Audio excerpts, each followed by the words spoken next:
Happy Sunday. Cain bless you, and welcome to Vampire Church, everybody.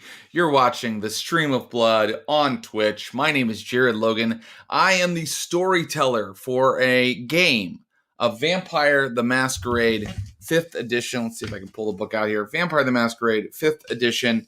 We are playing a campaign, a chronicle. In the world of darkness, they are chronicles. A chronicle called Vampires of Pittsburgh Lockdown. The city of Pittsburgh is home to many creatures of the night who feed on humanity from the shadows, but recently the Masquerade was breached. The Inquisition has taken over the city. The pandemic has spread. The entire city of Pittsburgh is on lockdown, and we are following an intrepid band of anarchs as they try to survive night to night. Oh, they are damned, ladies and gentlemen. So happy that you guys are back with us right now. We've got an incredible session planned. I don't know what's going to happen. There's a lot of thread that could be pulled right now. And if you know the players in this game, they always pull the one I didn't think of, and the whole thing comes unraveled in the most beautiful way. We make beautiful art on this stream. I don't think I have any kind of business to get out of the way. Let's go ahead and bring in our players and start playing. This first player, you may have seen him on our Blood and Blades in the Dark game last night. Oh, the hardest working role player in the business, our very own esoteric librarian. He plays Curtis Krieger, a former addict with anger issues. Please welcome Ross Bryant. Oh, hey, Jared, you caught me reading as normal. Sorry, just catching up on my occult sciences in the Renaissance. Ah, very nice. That's beautiful. So what are we talking about? A little bit of Dr. John Dee in there? We're talking, John Dee. We're talking scrying mirrors. We're talking astrology. We're talking alchemy. We're talking both black and white magic. Wow, that's really cool. Can you share a little tidbit with us? Anything that you've learned or gleaned? Something that we can use, Ross. Something we can use in our daily lives. Great. Alchemists, of course, conceal their chemical processes through allegory, and so here we have a lot of the viewers know that. Go ahead. Mm-hmm.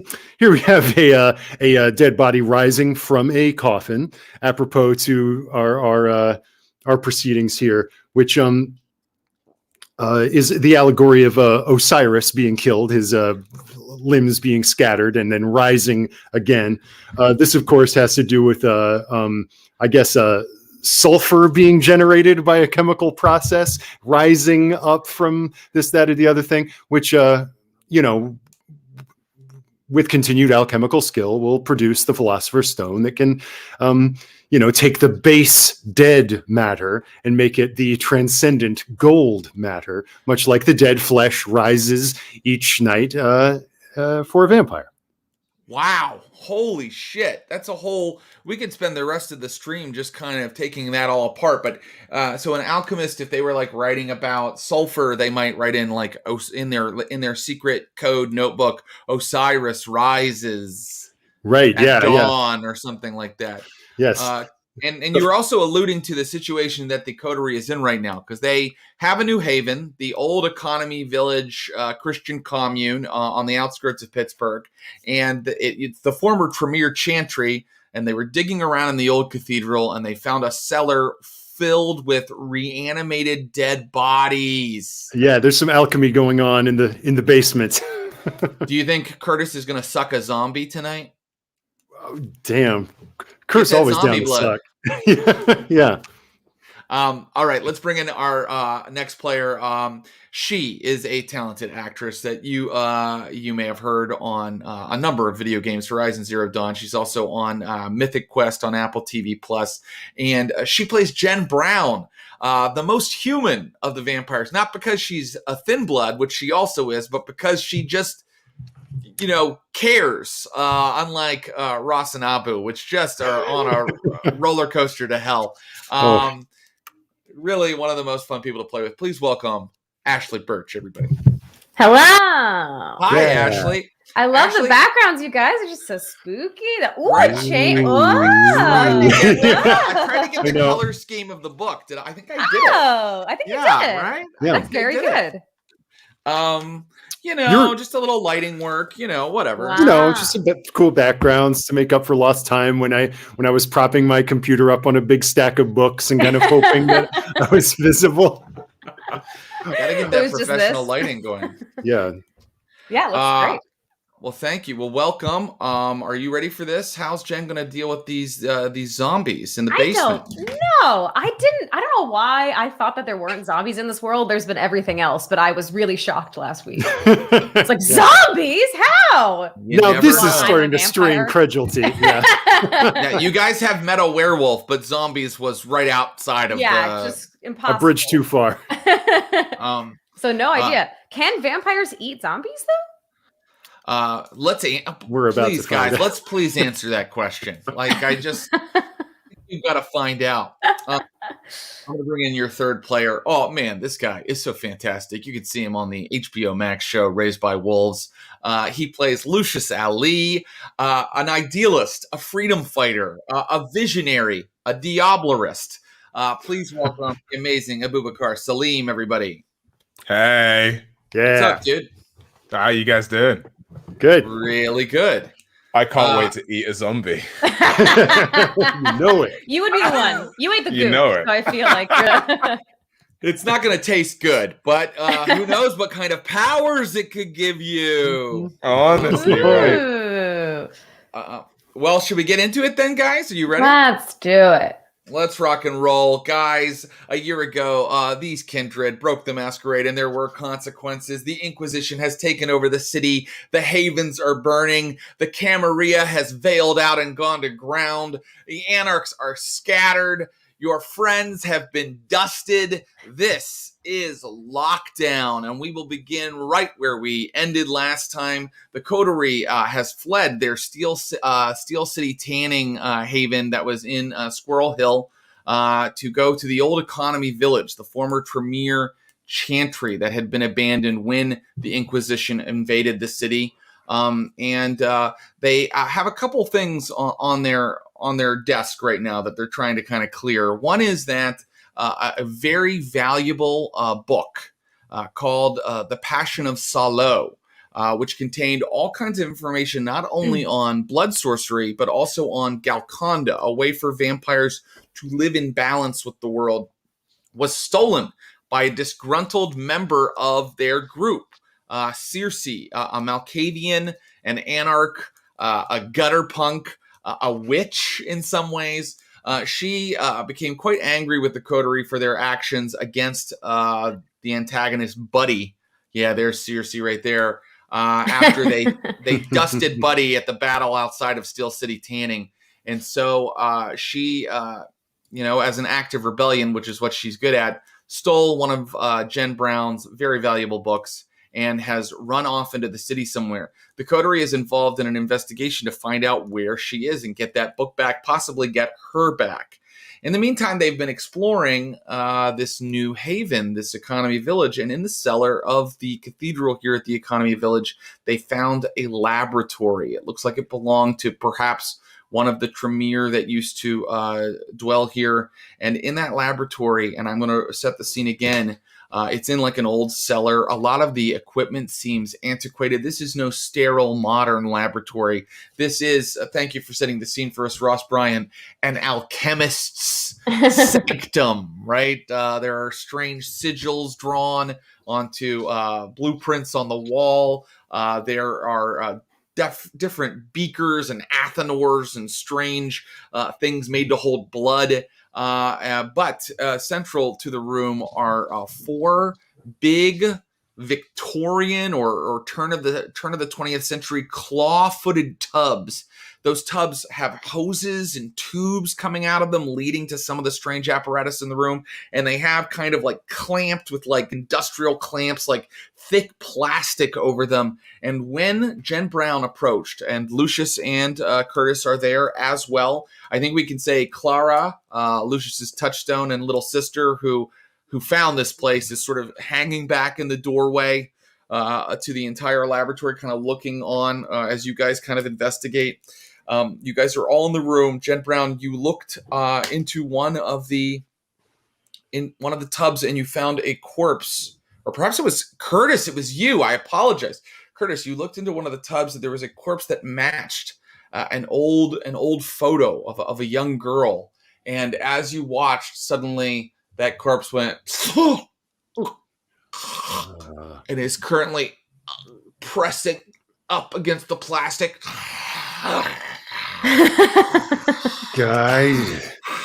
And when this happens, you suddenly notice the plastic at the other 3 tubs starts to kind of, billow a little bit as like fingers and like feet even kind of come up and start to press against the plastic, and you can hear the empty rasping of the dead bodies as they animate inside of these tubs.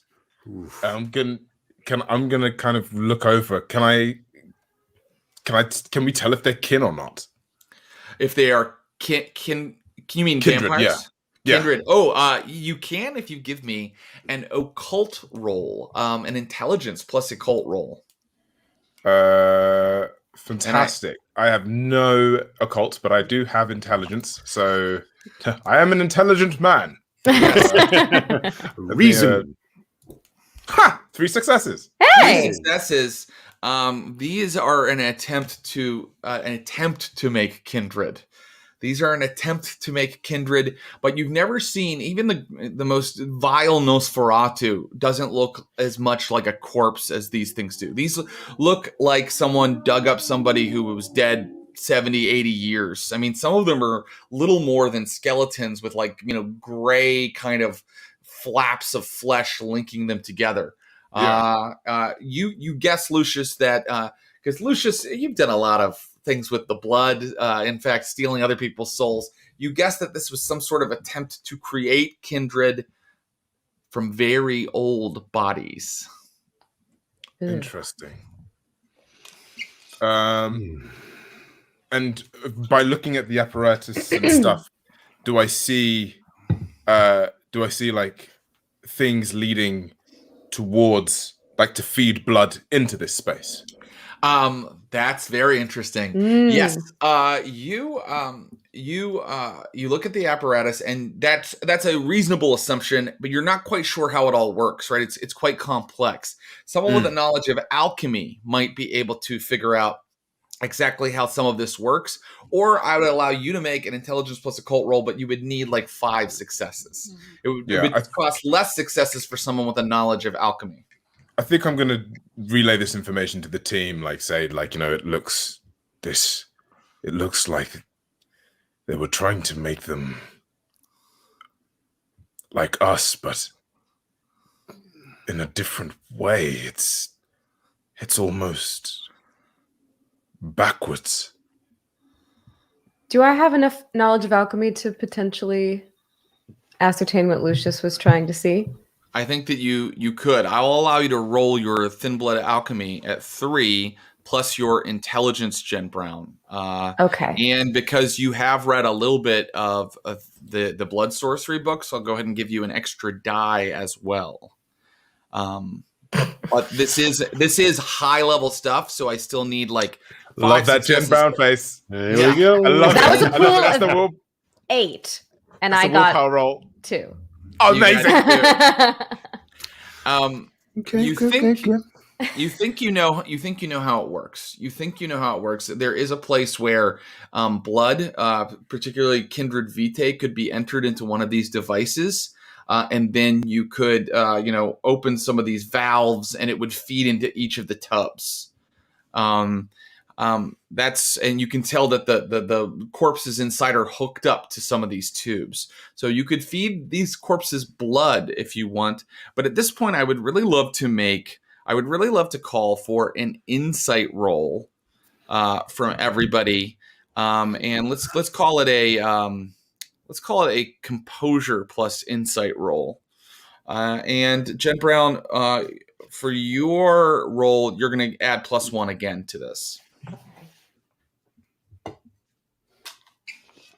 1 success. Fuck. And 1 success. So I got this is the thing, right? With this rolling thing, I got 3 successes, but I got a possible bestial failure. How does that work? I don't think that's possible. 3 successes and a bestial failure. A bestial failure is just a bestial failure. I think. Okay. So that's when you get like no successes, right? Right. You just get failures, and then you have more hunger die that come up. Like I'm gonna have to start buying the bowl and the pool of die, man, because I feel like. Do you know what I mean? To my friend Brian Holt. Talk to my friend Brian Holt. Okay, look, it's quite all right. A bestial failure, if that's what the roller said to you, that's what you got. And so, with your bestial failure, Lucius, you suddenly are, I'm going to say, completely fascinated. A bestial failure often awakens a compulsion in a vampire, and the compulsion of the Ventru, which is the clan that you are, is arrogance. Okay, and with arrogance, until someone follows an order that you give, you are at a disadvantage. You can think of and do nothing else. But I think I want to. Yes, and I want to. This is totally. I mean, you can see how Lucius would maybe fall into this sometimes too, because he does. Everything follows. In my analysis, my armchair analysis, everything follows Lucius's grand vision of the future. And if it doesn't, fuck you. So you. Someone must obey an order from the vampire. Any action not directly associated with leadership receives a 2 die penalty right now. And I think you want to get this. I think you want to experiment here. Yes. Right? So I'm then probably just going to kind of like look to Jen and be like, let's awaken them. This could be helpful. This could be valuable. This could be good information on this space. Lucius, we have no idea what was happening here. Did you ever see Resident Evil, man? We gotta take these things out. Curtis, I don't watch those films. Listen, all I'm saying is if we could possibly learn more about the space that we're in, about who they are, where they're from, learn more about our kin, who we are, we can awaken them. Lucius, look how many there are. Look how many of us there are. If we awaken them and we can't control them, this could be extremely bad. Look, Clara says, I can go get Craig, Lush. I can get Sabrina. No, do not get Sabrina. Clara. Okay. Jen, we will be fine. We have Goggy. Sure. He's not down here. It's not down here. They're not down here right now. Oh my God. Let's get this right. I'm going to say they from now on because we don't know. They're not down here right now. But you could, Clara says she could go and get them. Curtis, please. Jen. This can't be. Do you agree with him? What? No. I don't know about. Oh, I'm sorry, I'm not like a cinephile, but I seen this stuff. You got to take the head off. You see, we can't let mortals around these things. They're gonna bitify them, and then they're gonna turn into these things. But this is the thing. I don't think that they're supposed to be like this. They're in agony. They're in pain. Put them out of their misery. What? And what I hear there, your one success didn't give you very much, Curtis and Jen, but because the player Ashley has said put them out of their misery, that's what your one success lights up on. Like that's the other option here. Okay, So there's a choice here, and I'm really excited that we've had a bestial failure from Lucius. And this ain't easy. No, I mean, I feel like you play it as you will, but that's all I'm going to say. Yeah, I think I'm going to, and I can't deduce anything from these things, right? I can't, because I think that my next step, if we take all players out for a second, is to and then put it in something. Right. I think you see the stuff that Jen Brown was looking at. I think that your roles are enough to tell you Yeah, and you were the one that guessed that in the first place, and then Jen Brown figured out how it worked. So 2 dice penalty, Lucius, because anything that isn't involved in leadership or making That if I don't do it right, okay, I will. Right, let me keep trying. How many zombos are there, by the way? 4, just 4. And you mentioned that there's the picture of the woman. Is that the only like kind of remembrance token that we see, or are there like does each one have a headshot? Ah, very interesting. Give me an investigation roll, Curtis, and it's going to be intelligence plus investigation, or you can use wits actually because you're looking around the room. Great. Did Curtis tell us about that picture in his pocket? I don't think he did. Okay. I got 4 successes. Curtis, your brainstorm leads you to kind of start digging around on the desks between the vials and stuff. And in fact, you do find like near each of the bodies, like an old photo. The photo of the young girl looks like it might be 40s or something like that. But these others look like, some of them are more modern. There's like a middle-aged woman that looks like the photo was taken in like the 70s or late 60s or something like that. And then the other 2 photos are of scholarly looking men, one of which is black and white, maybe a 1950s shot, and the other one it's kind of very hard to determine, maybe also 50s, early 60s. Okay, so real mid-century royal flush. What do these people look related? Very interesting. The 2 women look related. Okay, so Curtis's theory is that like this freakazoid Orman is trying to like bring his girlfriend back from the dead or something, and maybe I can, because I take the one in my pocket. Are these bodies so decomposed that I can't kind of match the picture to the... You can just barely do it. I mean, like, look, you were able to figure out the girl because she has like little wisps of like gray hair left on her, and then there's slightly cast to the older woman's features, and then the other 2 are so decomposed you can't tell which is which. All right, and then while he's doing that, I'm like trying to push Jen. I'm going to I grab Jen. And I'm like looking at, and I'm like, look, I can feel their pain. I can hear it. Please, Jen. Keeping eye contact with her, saying, you need to help them. Are you going to put the whammy on me? Not yet. No, but I mean, he's becoming obviously very aggressive, Jen Brown. I'm going to take his hands and remove them. They are in pain. They shouldn't be here. Look at this. And then I ask for one of the photos of the girl. Because I saw a picture of Dr. Orman, didn't I? Yeah. Like a proper with the urn. When we were trying to investigate the urn with Kenya.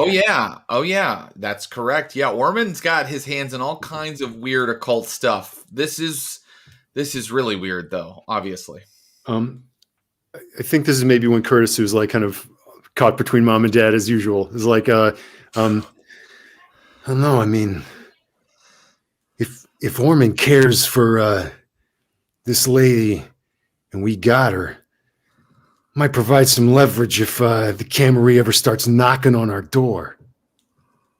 Look at how old this photo is. She's been dead for years. She don't look so dead to me right now. Look, this is fucked up. Obviously, he was playing with stuff he should not have been playing with. These people are long dead. They should remain dead. Surely you would understand about playing with things that you shouldn't be playing with, Jen Brown. What is that supposed to mean? Look at you. I see you doing your whole shaky kind of bullshit. And still, you're able to help or aid or push us to another level. I think that what Curtis has just said might actually prove useful for us. This could be an advantage. It could be something interesting. And if not, Jen, we are more than capable to handle 4 old corpses. Jen's going to look from Curtis to Lucius and say, 1. Let's go with her then. And hey, look. And look, Lucius, if things go sideways, the head goes off. I like knowing that Curtis is into Resident Evil.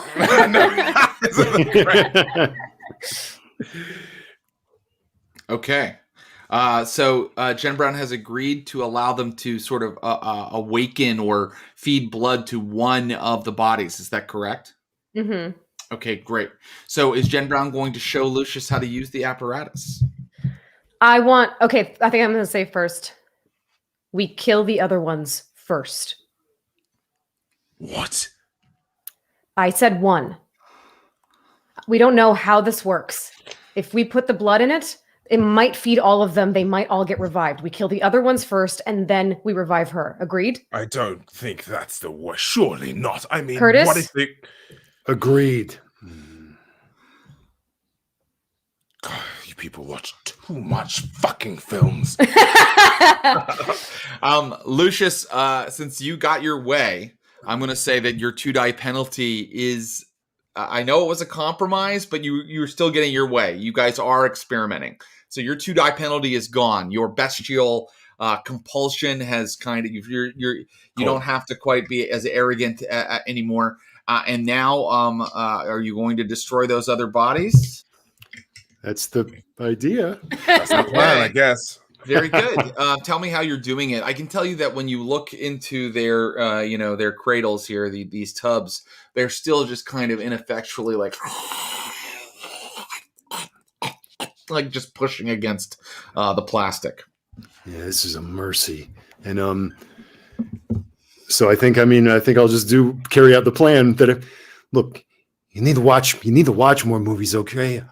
Past few years have told me there's more truth in them than I would have thought otherwise. And I think I'd maybe just open up the first tub and try to use the feral weapons to I'm just going to watch him. To try to decapitate this thing. You're using your own feral weapons to decapitate these corpses. Okay, great.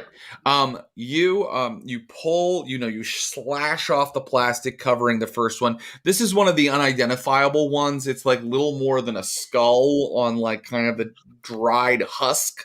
And its hands are all curled and legs are all curled together. And your claws come down into its throat, and it's like tearing through tissue paper.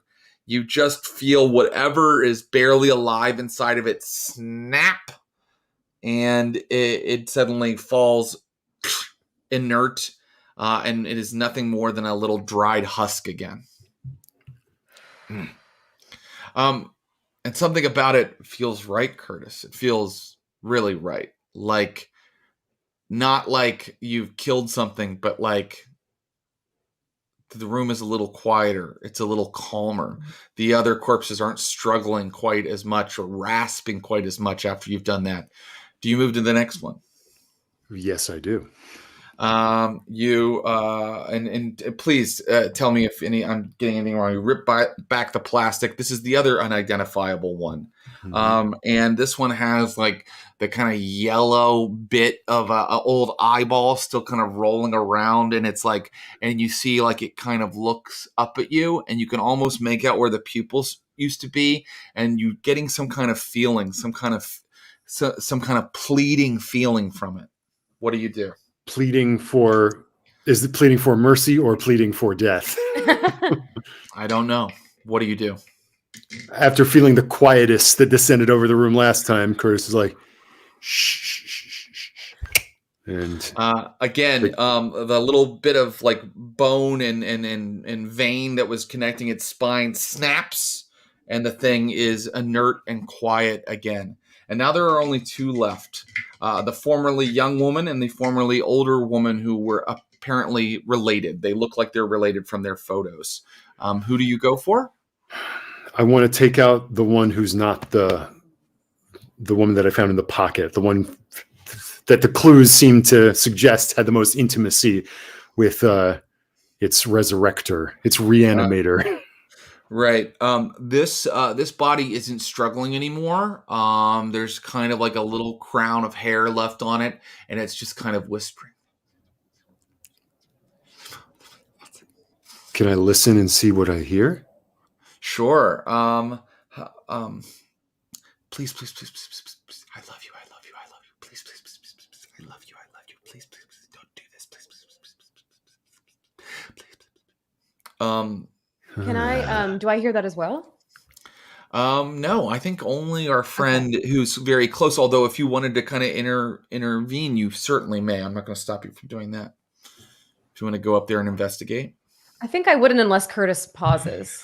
Mm-hmm. I guess he could be leaned in. I'm like listening. Yeah. mm-hmm. Is she saying something? It's just caught in some sort of loop. It's just begging, saying that she loves. I don't think it's me. What if you said what's your name? What's your name? What is wrong with you? Okay, let's do that. Let's talk about that. So, do you want to try to communicate with them? Give me some sort of roll. Okay. Okay. I guess maybe this is charisma. That might be it. I don't know what else I could even bargain for. Investigation? To communicate, let me see. Let me just take a quick look. Maybe intimidation? You could try that. I think insight would work too, because you're trying to, or even etiquette. There are so many choices here, but they're all going to have. Curtis don't have this stuff. Not insightful or polite. So. Yeah. Okay. Can I roll? Yeah, you can, Jen Brown, if you'd like. I'd have charisma plus etiquette. And also, I'm assuming that you've shown us these pictures, and we kind of deduced that those two might be related. So I might say, like, if we kill potentially the mother or older sister, if we bring the young one alive, I mean, why would she want to talk to us? I got 3 successes. Okay, and what are you saying to her? Or what? You know what? Your 3 successes means that you can communicate with her 3 times. And so you can ask a question, or you can tell her something that's going to get through to her. And the picture of her, did you say that one was more modern? It's a little later dated. It seems like it might come from the 70s or late 60s. So it might be like I wonder if it's like its granddaughter or great-great-granddaughter or something. Gosh.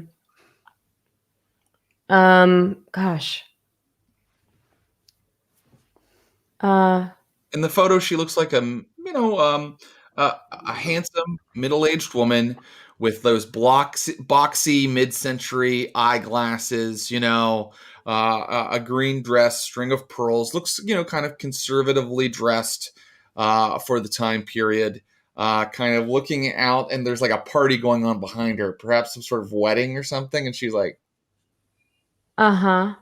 And you're looking at her gnarled corpse going, please, Ernest, please. Ernest. Is that Armin's first name? Do we know what his first name is? You think that is his first name. Mm-hmm. Don't do this, yeah. I think I'm not going to say anything. I think I'm going to say, Curtis, end it. And I go for it. Okay. You put your hand comes down, and you don't even have to snap anything. Weirdly, even though the lips are moving, as your hand touches the face, it just sort of caves in. And there's like this kind of sigh that comes up from the body. There's one left, and this body is still kicking, still moving a little bit more than the others were. I think I'm going to have to play Jen's humanity because I have so much humanity right now. Yeah. After seeing that, I think I'm going to have to say, this isn't right. What? We can't keep one alive. This wasn't part of the deal. Lucius. They're in complete misery. He was How do you know that? She was begging. She said, Ernest, that's his name. She's stuck. She's stuck in the moment of what he did to her, and she was begging. This isn't right. We didn't start this, but we can finish it.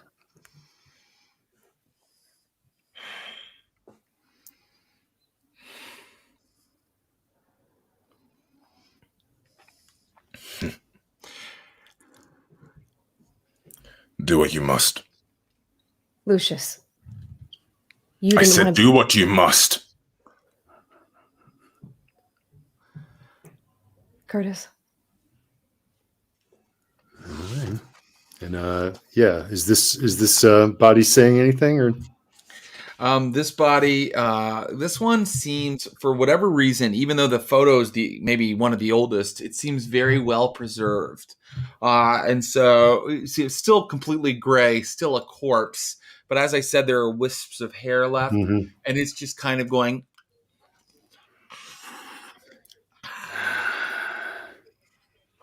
All right.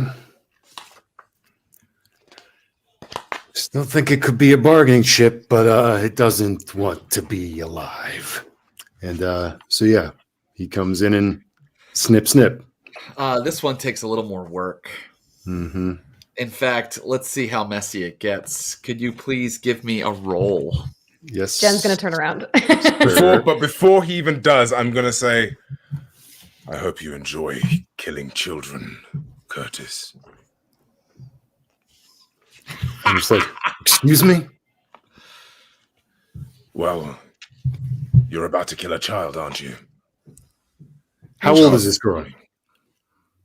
You don't know. The photo, she looks to be teenage, and you're not sure quite how young or old. Like, you can't tell whether it's 17 or 15 or what. Yeah, Lucius maybe doesn't know how personal that particular insult is for Curtis. And it's like, Lucius. this thing doesn't want to be alive, man. Are you sure? Yes. Oh, I think that that's such a personal insult that I want a frenzy roll. Yeah, actually. From Curtis Krieger. I need you to roll your willpower, I believe. Let me make sure I'm getting. Did we get our resolve back? What's no, that? I don't think anyone does. I don't think anyone does. Yeah. What's that? Curtis doesn't talk about this stuff. No, we got our willpower back at the top of the session. Let's should I give it back to you guys? Yeah, take your resolve back and willpower.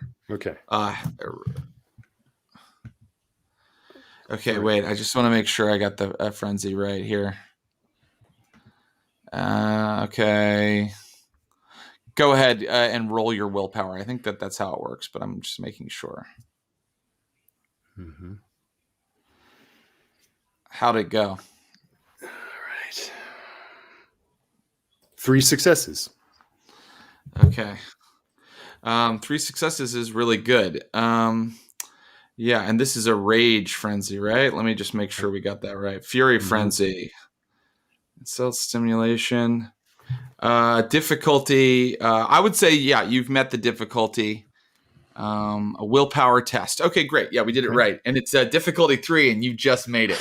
Okay, so you are able to control yourself, Curtis, and not launch yourself at Lucius. And so what do you want to do? I think, yeah, when you say that, like, you just see suddenly, like, when Curtis, like, looks at you, it's just like veins are suddenly, like, just a gnarl of veins in his forehead. And it's like the fangs are out. And it's like, you take a really pious tone when things don't go your way. Never talk to me again about who kills what and why. This thing doesn't want to be alive. And then he snaps its head off. The last thing it does, it doesn't really have much time, but it tries to grasp ineffectually at your arm as your hand comes down and snaps it. And it goes quiet. I'm going to walk up to Lucius and say, the whole reason you're here is because someone turned you. And now you want to kill them.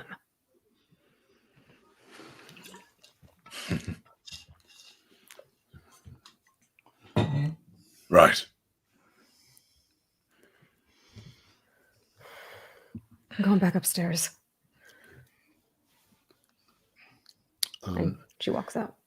So are these Very things just good. like turned to dust? Is it? But it's just like They are quickly turning to dust as you watch now. I mean, like, they don't immediately like go into dust like a full kindred would when you decapitate them. They kind of don't seem like they were actually kindred. They were something else, something inhuman that he had created. And they are now like, I mean, like the ones that were unidentifiable already, they look like pieces of like, I don't know, vellum. Like they're nothing anymore. yeah. Curtis is after that is just kind of like looking at the picture of this girl and is like and turning it over and over in his hands. And is there a name or any writing on the back of these, or is there? Let me like see. like old photos would sometimes have. Let me figure out if there is any. That's an interesting question. There is. The back of the photo says Cindy, 47. Okay. I just put that back in the pocket of the suit and probably something we can use in here. And walk out.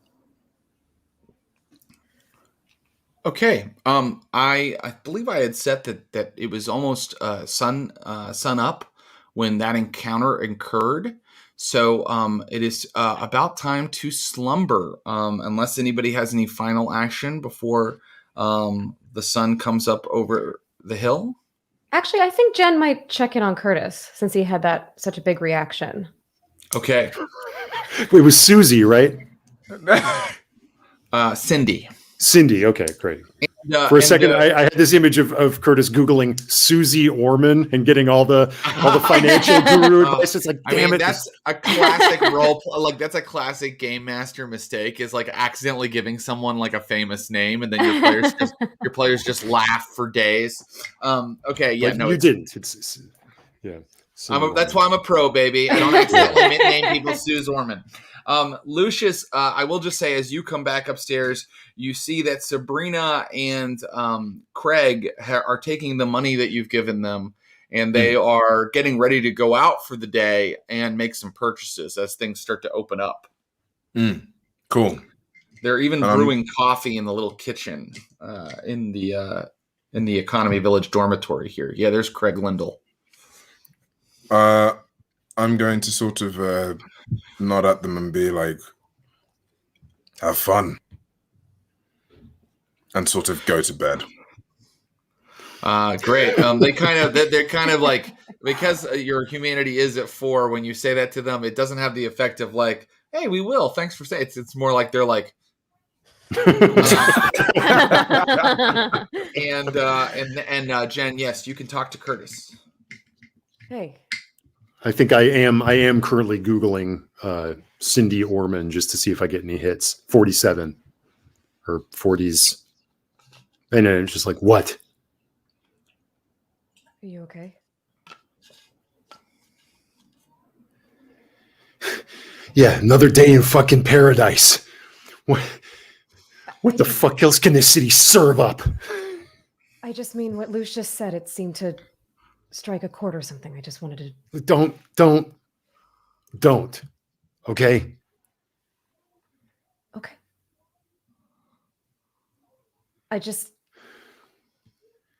I'm here.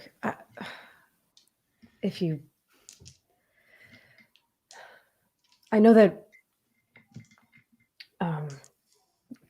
things have been hard recently, and I just want you to know I'm here for you. Yeah, thank you.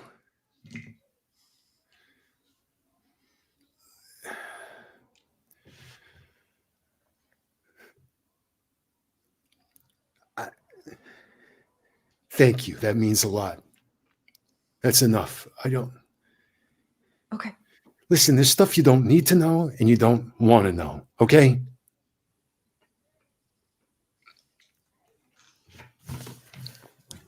We all do what we have to do, right? Yeah. And the worst thing you ever done doesn't define you, right? Right. You can get better. Yeah, you can. I'm gonna chance putting like a hand on his shoulder or on his back or something. I'm guessing he almost seems like a frightened animal right now or something, but I'm gonna chance like trying to be comforting.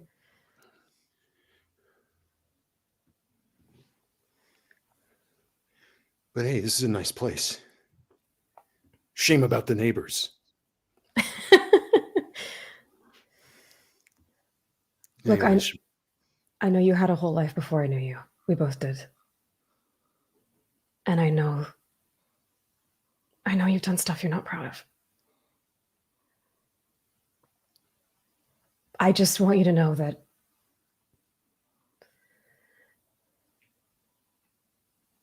there's nothing that you could have done that I'm here. That's all I'm saying. that's enough. Okay. Okay. Thank you. And he's like, puts his hand on your on Jen's shoulder, but it's still like the hand isn't human. It's like, you're like sorry. I'm sorry. And he cruises off and Ruby pads out of the shadows and they go to lie down. Jen, when you turn around, Craig is there, and it looks like he has heard, a lot of what was said. And he goes, he walks up to you and he goes, things over there were hard for Kurt. Harder than most. The drugs was how he coped. Now he only has, this. Does he talk to you about any of this? If he needs to. Yeah. But if he tells you it's copacetic, it's copacetic. Will you help me keep an eye on him? I just feel I feel worried he's slipping away or something. Absolutely. He's not going anywhere. Thanks, Craig. You can trust me. And he heads off on his, time in the daylight. He gets to walk about in the daylight right now. But time is growing short for you. For Lucius and for Curtis, I believe it's full slumber time. Jen Brown, now that you have this sort of hour of sunlight to yourself, and I don't think that you can kind of stand and bask in it. Really, you can stay up an hour past dawn. I mean, instead of like me going, what is she doing to prepare? Like, let's look at the character. What does she do now with this extra hour? I mean, how does she experience it? Well, I think she would check in on Sabrina and just tell her to be careful because the Camarilla have ghouls and try not to be seen and she might get taken. And maybe I'd also tell Craig to like really keep an eye on her when they go out. Don't let her out of his sight and all that kind of stuff. Like take the precautions kind of deal. But then once they've gone, I think because they brewed coffee, right? They did. I think Jen might pour a cup of coffee and know she can't drink it, but just like hold it in her hands and like look out the window. I feel like she's like kind of. You actually, this is an interesting moment. It for the first time in years, it's appetizing to you. You want a cup of coffee. I'll try to sip it. It's amazing. Your body feels warm for the first time in years. Oh, it's delicious. It's so good. I mean, normally you're just cold inside and it's just filling you up with warm, hot coffee. You feel alive. I think, this is so sad. I think she's going to start crying. And then she gets to be human for basically an hour, and then she starts to get sleepy, I think, and then has to go to sleep. So it's like, if you're crying, then I'm going to say that you start kind of crying, and it's a very human cry at first, and then the cup slips out of your hands, and you purge some of the coffee. Oh. Oh. I think that pisses me off when I smash the cup, and then you do have the thin blood frenzying flaw. Yes, you smash the cup, and then I just stalk to bed. Very good. Economy Village is shut up tight. Many of the windows were boarded up long ago. Inside the dormitory, there is darkness and silence. The sun rises, and I make some rolls to see what's happening out in the city. Oh, boy. Oh, no.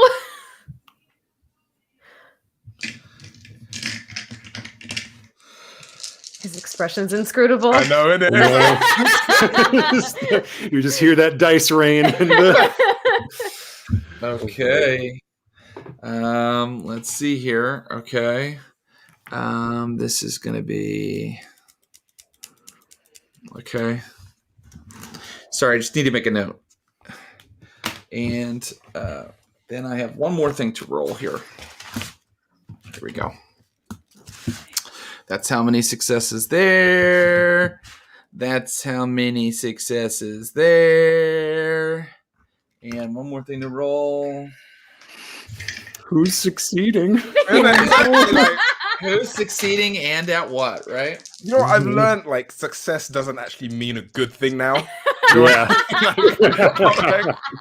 That's so fucking true. Okay. The sun goes down. And it's like the darkness seeps in through the cracks. And it is a darkness that fills your bodies. And it ignites the dark fire in your head. And soon you go from being an inert body to a walking corpse again. Great. I'm going to go straight down to the lab to where those corpses were. Great. You pass out of the dormitory because you got to walk outside to the cathedral and then down into the cathedral cellar.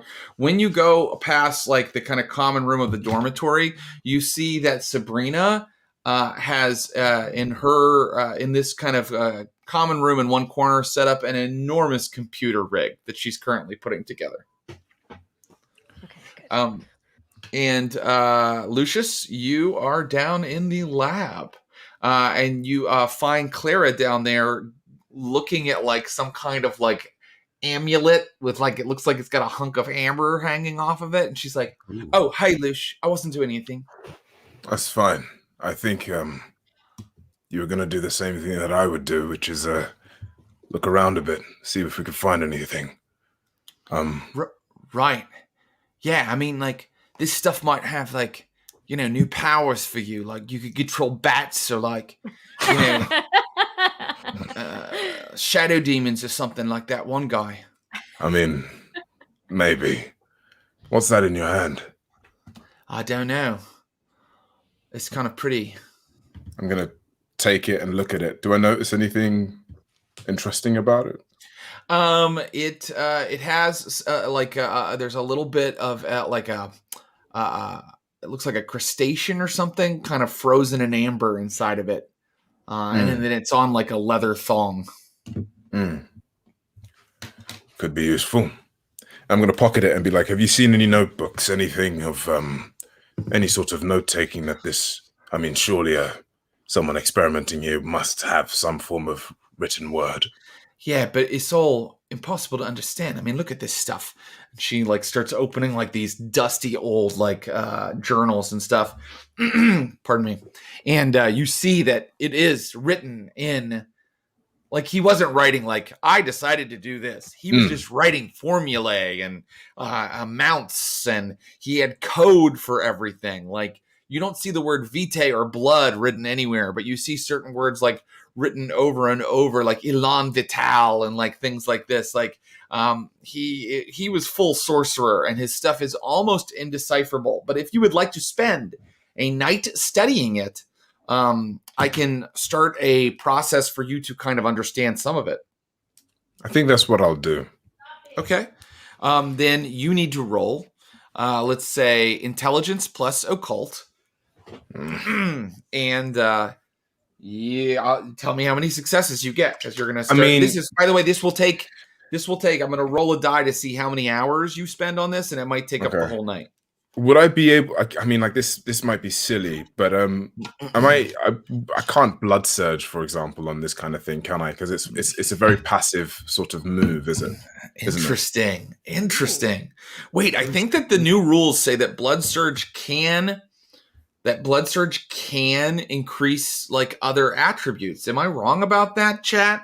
Let me make sure. But I think that blood surge can now like even boost your intelligence. Oh. Let me see. I'm doing a little Google here.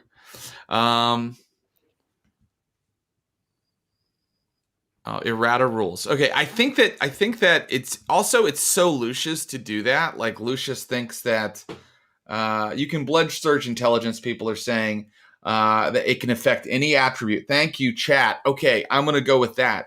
Lucius, make a rouse roll, and then your blood potency 3 can be added to this roll as you surge your intelligence. Okay, 1 success. So that means I don't get hungry. And should we have rolled one when we woke up? I just kind of went straight up. Oh, god damn, I'm so sorry. I forgot that. Could everybody please roll there? Thank you. Teacher, weren't we supposed to have homework? Could everybody roll their die and see if they get hungrier? I'm okay. So good. Curtis, how'd you do? I did okay. How'd you do, Jen Brown? I failed, so I'm at 2 hunger, which isn't terrible. Oh, yeah, feeling so human in the morning and so monstrous at night. Okay. Lucius. So add 3 die to this roll. Yeah. Intelligence plus occult. It was worth it because I got 6 successes. Whoa!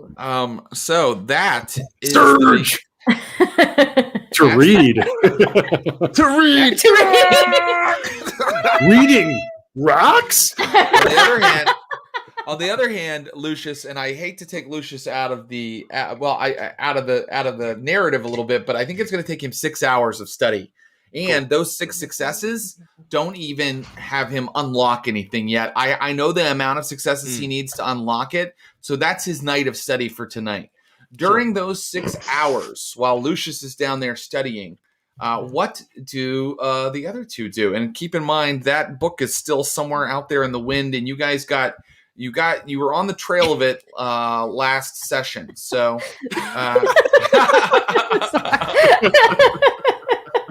just perfectly in front of the camera. I'm going after the book, I think.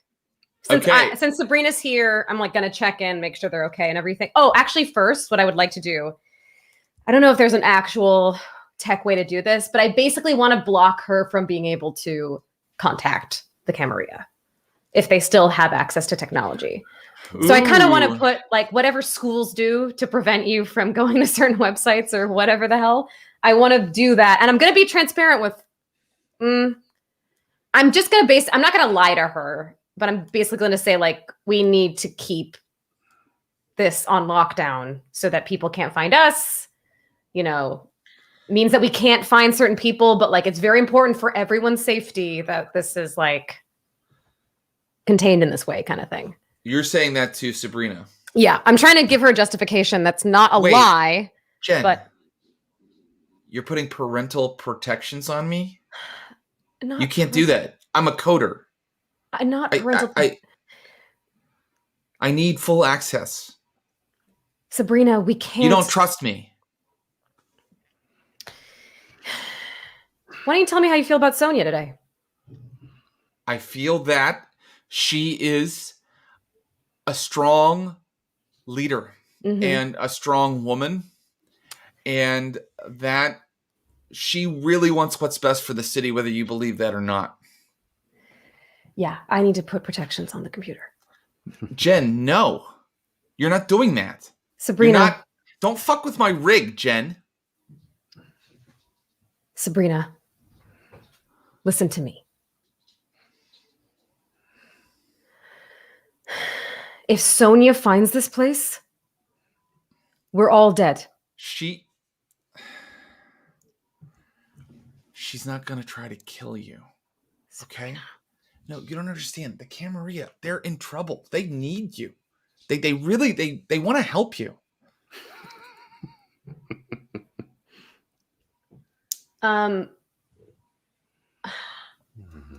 What is I can't think of one off the top of my head. What's a really ghastly memory I have of Sonia? Oh, interesting. Well, she blew up a bunch of buildings with people in them. That's one thing, taking out most of the Anarch movement. She, what else did she do? Well, you now know, thanks to Sabrina, that she freed horrifying elder vampires that tried to poison the whole city with some sort of contaminant in the water treatment plant. Poisoning. Right. Okay, so I'm assuming I'm not Sabrina's only friend. I'm going to say, I'm just making this up, but I'm going to say that Sabrina has family still in the city. Maybe she has like a mom or something like that she cares about a lot or something like that. But I'm basically going to say like, maybe one of the buildings was close to where her mom lives or her mom works or something that Sabrina blew up. And then also mention the fact that she was willing to poison the entire city. I'm going to say that Sabrina's mom's name is Helen. That was the first thing that came to mind. It's such a mom Helen name. it is. Helen it is. You know, one of the buildings that she commanded be blown up is right next to where Helen works. Her plan to poison the city. It's a coincidence. Sabrina, she wasn't trying to hurt my mom. She wouldn't do that. She would do anything to get what she wants. She was willing to poison the entire city. Okay, that was really Erasmus's fault because Sabrina, he didn't explain to her. Sonia tried to stop it. She tried to stop it. I'm going to try again to see if there's any crack in the facade that I can try to. Yeah, you're doing really well, and I don't mean to negate your excellent strategies, but I do think it's tough enough that maybe a roll is necessary. Yeah. So, what would you like to roll? Persuasion plus something, probably. Persuasion plus maybe charisma? Yeah, I'll allow it. Okay. And right now she's going, what about your mom, Jen? She misses you. I took care of her. Oh, that sucks. Well, you were out feeding on people. Okay, I've been pretending I don't know where you are. 4 successes. Okay. So give your final argument, and it hits home this time. Sabrina, you know I fucked up. You know that more than anyone else that has ever known me. You know me to the core, all the ways that I fucked up. And I own that. I know I fucked all of this up. I think about Mom. I think about her a lot. I would never do anything very impressive. Damn. That was very Curtis. Very vague. Yeah. Just hey, it was Gargi, Jen. Keep going. It was Gargi. I would never do anything to hurt her or you. The reason I haven't contacted her is to protect her. Sabrina doesn't care about you. If she had to kill your mother in front of you to get what she wanted, she would do it. You said Sabrina. You meant Sonia. Sorry, Listen Sonia. to yourself. Freudian slip. Fine, Jen. Do what you want. You're going to anyway. You're in charge, right? So do it. Just fucking do it. I can't look. I can't see you do this. I can't watch. Okay, I'll do whatever I need to do on the computer to make it so she can't contact the Camarilla. And we're not going to make any kind of skill roll necessary for that. She has bought really good stuff for you guys. So I'm going to say that this is going to give at least plus 1 die when you start to do your hack foo. You try to do things on the computer. So that's it. You've put in some locks. Like I'm going to say it takes you a little while. It takes a little while. Let's see how many hours it takes you to do that.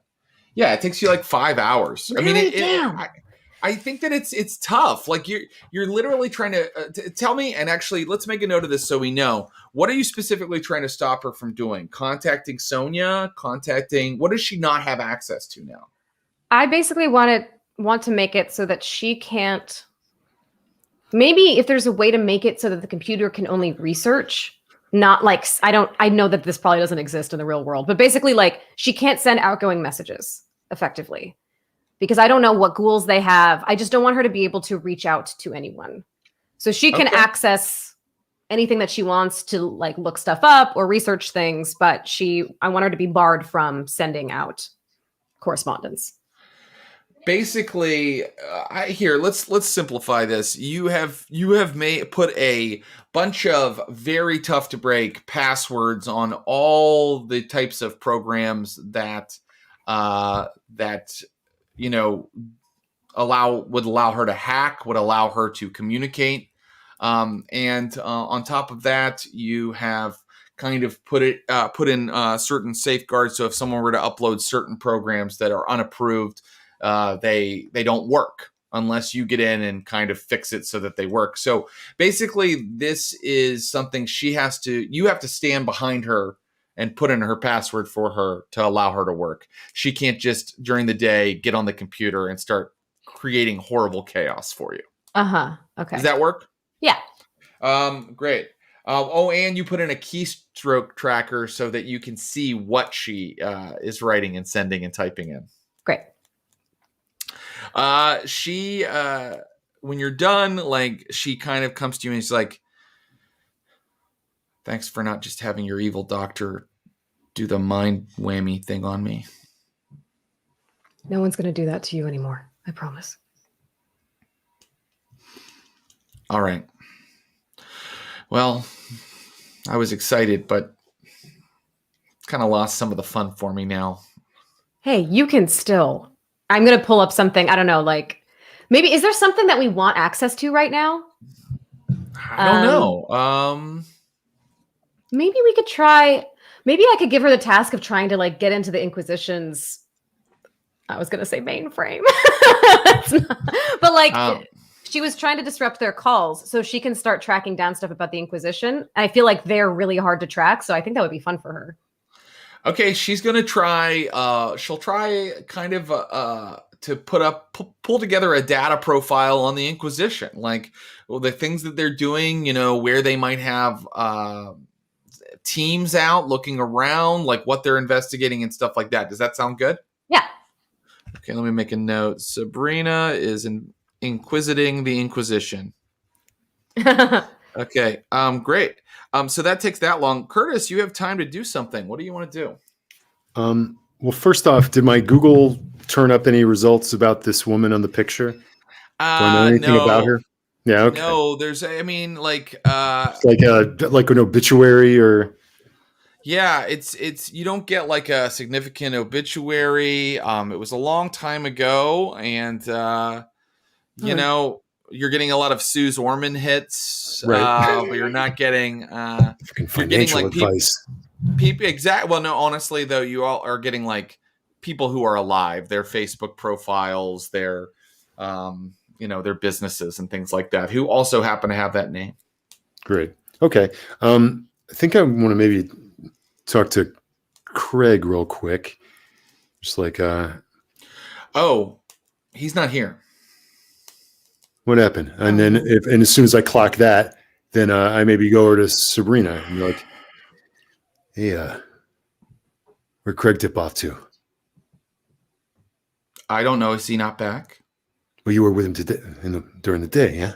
Yeah, but he said he was going to go buy, guns and stuff, and that's I took public transport.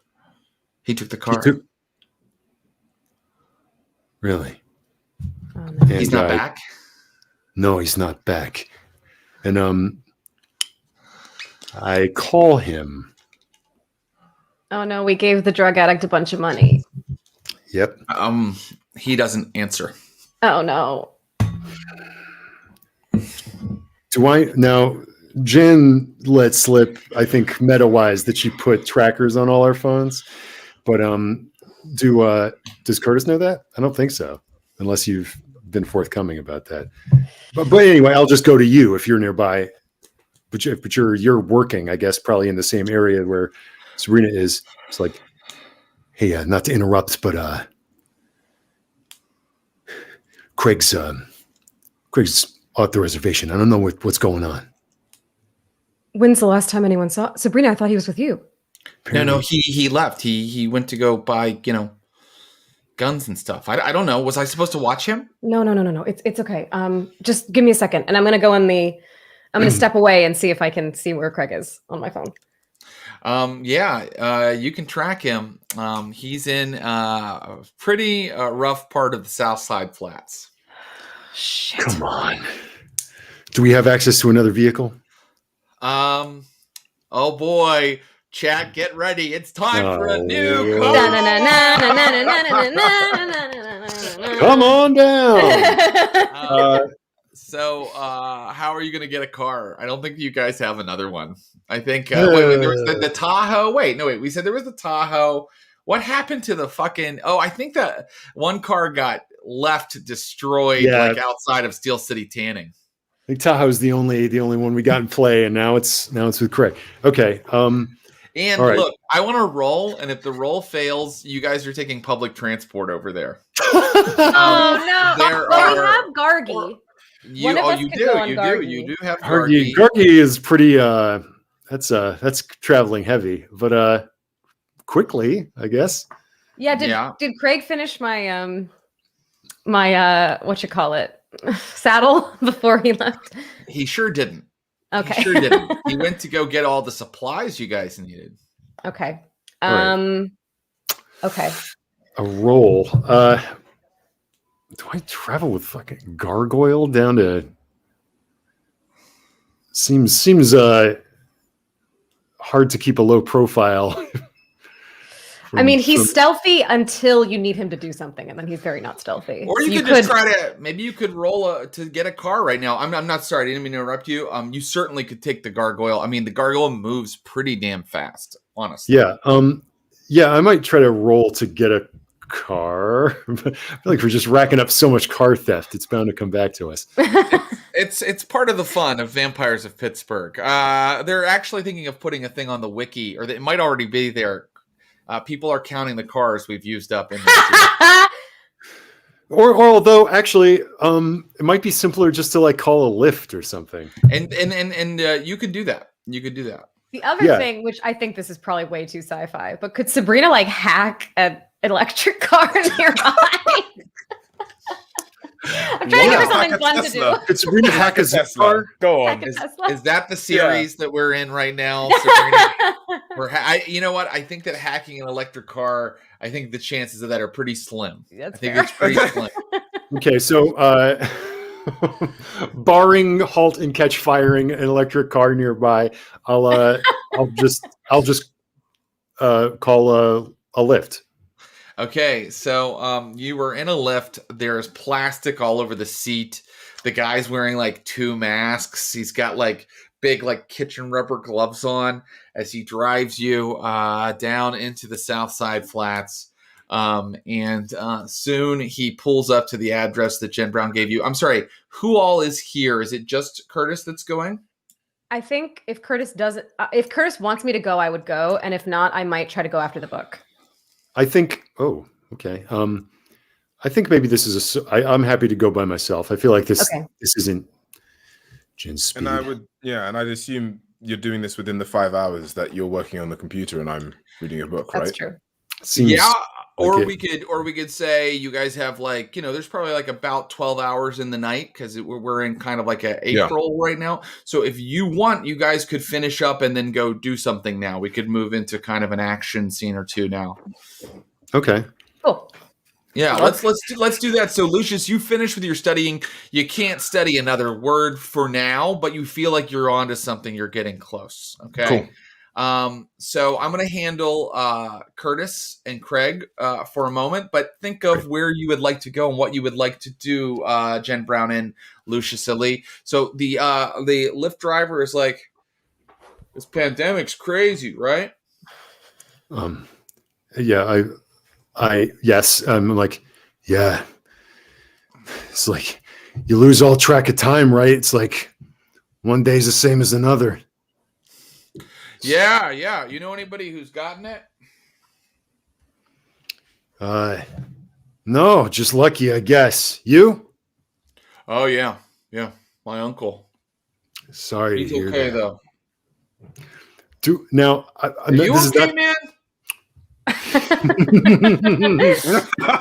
Just as I was about to say, I've got my mask on, but yeah, too late, right? Or Well, no. I tell you what. If you want to get pink right now, I'll allow it. I succeed. Very good.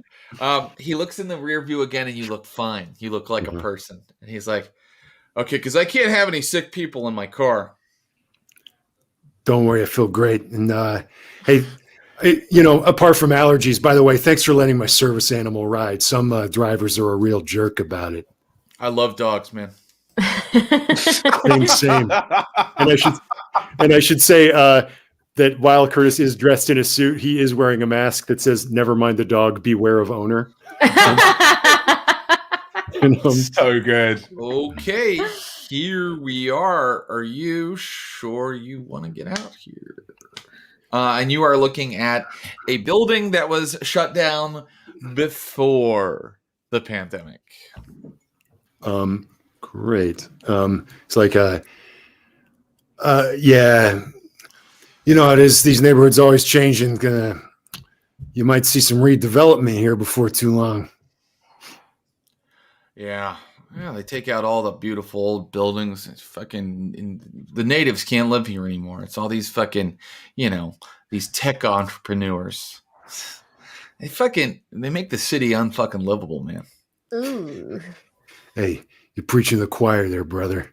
And I pop open the door. I tip this guy like 45%. And thanks, Lucius. This is money. And I'm giving you 5 stars, bro. Cheers. And then I'm looking at this, seeing what's what. Now, is this an area familiar to me from when I was using? Yes, it is. Okay. He didn't get creative. There's a building in the South Side Flats. It's not empty. It's got squatters. In fact, you see some of them kind of sitting around right now. Out on the steps and a guy kind of enjoying his bottle like out front. You can see some fires burning outside.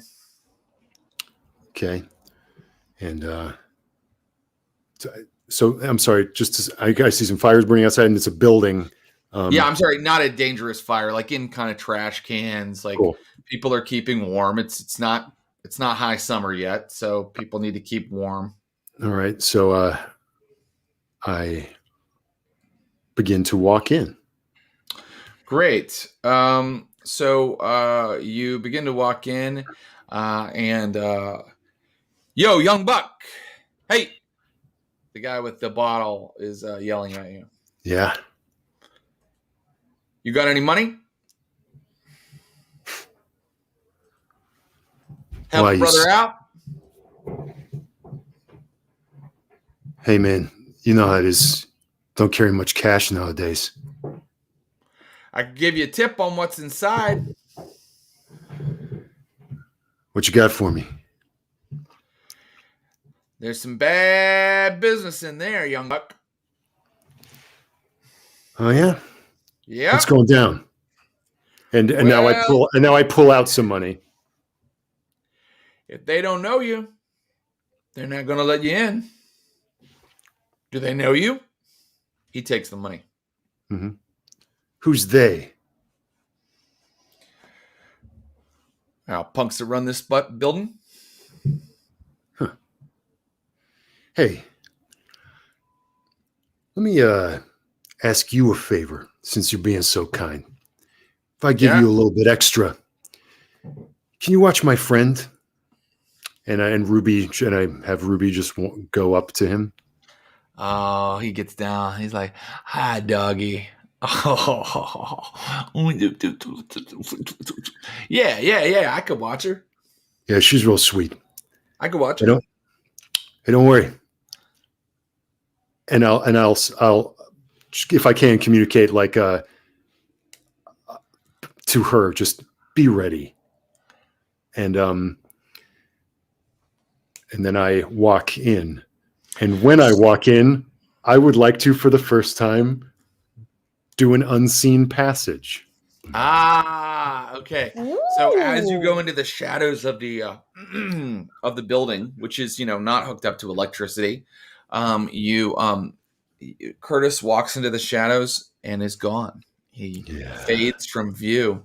And so I need to rouse for that. Let me see. Oh, great. Oh, these fancy new character sheets tell me all the times I need to roll. Let's see. Yes, we've got new character sheets for our coterie. Oh, and I got hungrier. Uh-oh. What is your hunger at currently? 3. Okay, it's getting up there. Let's cut to the chase. You have to look around a little bit, but on a second floor landing, you are you turning in your silence unto death power as well? Now that is just free.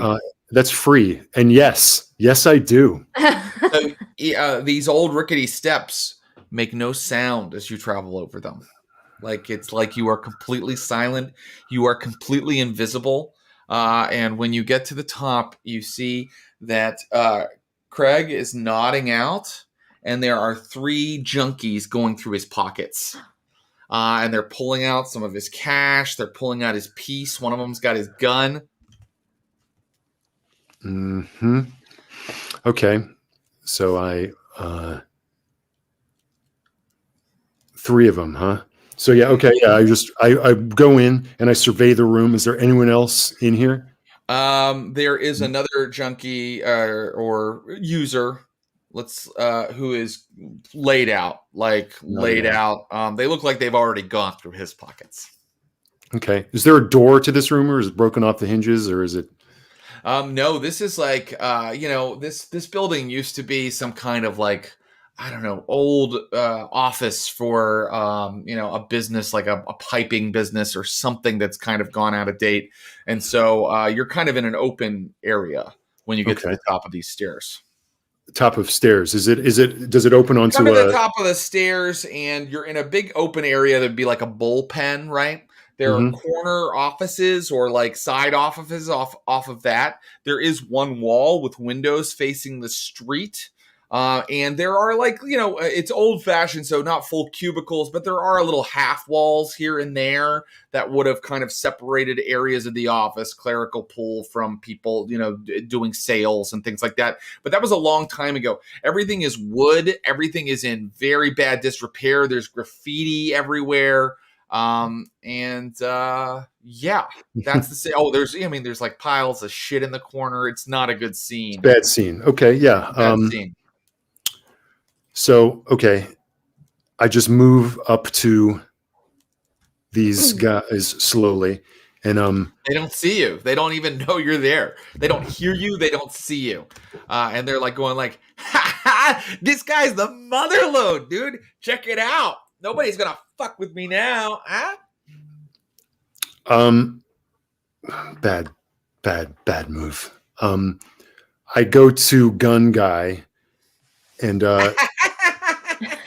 and I gotta say, I don't know. I'm like a bad guy from a RoboCop movie. Curtis's humanity is low. I want to feral weapons this guy. Okay, great. Well, of course, you have the jump on them in every conceivable way that we could imagine. So, just tell me what you do. And does feral weapons require a rouse? It is automatic. Oh, good. Okay. So no, I'm sorry. It's not. It's not. Here it comes. Succeed.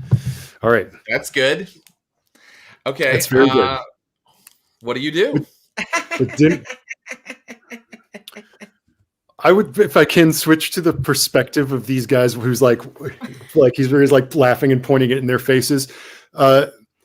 Suddenly, just like as he's laughing, like a claw just bursts out of his mouth. Oh shit!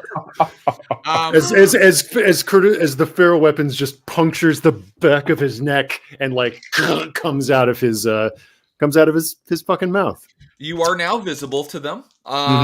In so many ways. I'm going to allow that full kill attack. It just makes sense against this guy. I'm going to roll their resolve to see if the other two even like stay. That is a critical failure on both of their parts, and they go, "Ah!" And like they just start like running for the stairs, like as I go hard after and them fast as they can. Okay, great. Let's do a done in one roll conflict here. They're going to roll to escape. You're going to roll to take them out. And whoever gets the most successes wins. I have their physical pool ready. Are you ready with your, let's call it brawl plus, I'd say, strength? Great. Ready? And roll. And messy critical. Oh, no. Yes. Okay. 6 successes. Your messy critical means that you just go into a full frenzy. And you just, well, explain to me what you do to these guys. Explain to me what you do, and then I'm going to tell you one other thing that happens, and it's not a good thing. Okay. Great. Okay, yeah, as these they make for the exit, and maybe they just both feel their collars catch and like come to the ground. And again, it's like one of them is just sees for a second, faces as like claws just take him out. The other one is boom on the ground, and if somebody walked in, they would see what they maybe first thought was like some sort of animal like hunched over this form drinking him. Yes. And I'm going to say you drink so much from both of them that you do kill them. You do take your hunger down to 1 again, which is good for you. You do sort of paint the walls with them, which is going to make me give you 2 stains. One of our chronicle tenets is don't become a monster. And, you didn't like precision surgically feed on these guys. You massacred them. So that violates don't become a monster. And so you take 2 stains from this murder. Okay. If you kill them, you're going to be hunger 0. So you get hunger 0, but there's one other thing that's reason I'm giving you 2 stains. I would have only given you 1 stain at Humanity 4 for massacring them in this way, but the other stain comes from a specific Curtis Krieger story thing. These guys still had some heroin in their blood. And Curtis has just accidentally broken his recovery. Now, they weren't like hopped up like bang, bang, bang, but he has, and look, I think this is serious. And it's why there's a stain going on the sheet. If Curtis takes, I think it's, he needs to get 7 stains before his humanity could go down again to 3, from 4 to 3. But, you also killed the sleeping junkie. You killed the guy that was, you killed everybody but Craig. Okay. And you need to tell me what your feral feature is when you come to a little bit later, because when the gangrel frenzy, they gain an animalistic feature of some sort. I described that maybe a little too tamely then. Yeah, I just one of their faces is torn off, and like, and you're just it's, and then when the other is feeding, it's like hunkered down, like, and you're just like just covered in fucking blood. And then maybe this other guy's coming too, and he just sees like walking on all 4s towards him as I suck him dry from like the wrist. Well, it's a bad scene. And then finally it's like, I think he becomes dog-like. His eyebrows like grow to a intense length, and like the ears kind of get pointy like a Doberman Pinscher's, and maybe So the nose gets a little more Blush of blunt. Life, even Blush of Life will not hide his other nature now. But let's end the scene with how he handles his friend. So his friend is laying there. There is blood everywhere. There's viscera everywhere. Everyone is dead. You're covered in blood. Fuck. And I'm like grabbing gun and money and stuff, and oh god, I just got this suit. This is maybe weird. Like, am I affected at all by the opioids in this blood? Also, I think that's the stain is the penalty I wanted to levy against you, because you realize what you've done, and that counts technically for you as something you don't want to break. You know, like that's you want to destroy the drug trade in Pittsburgh, not kill the addicts. Yeah. But they were messing with my friend, and so I need to. Oh fuck! I need to get out of here. I need to get out of here. Oh no! And I can't move in silence like lasagna right now because I'm a monstro. I'm just like trying to wake Craig up. Hey! You want to wake him up? Okay. Craig kind of like is like, huh? Oh, Kurt. Oh my god. Oh, get away from me! Get away from me, man! Oh my god! Oh my god! Oh my god! Oh my god! Oh my god! He sees everything. Oh my god! Shut up, man! Shut up! Now. Quiet! It all goes quiet. Oh yeah! He's screaming, yeah. but nothing's coming out. You use your discipline power, and now he's gone. And I just kind of put my kind of like overly long fingernail thing over his mouth and just like.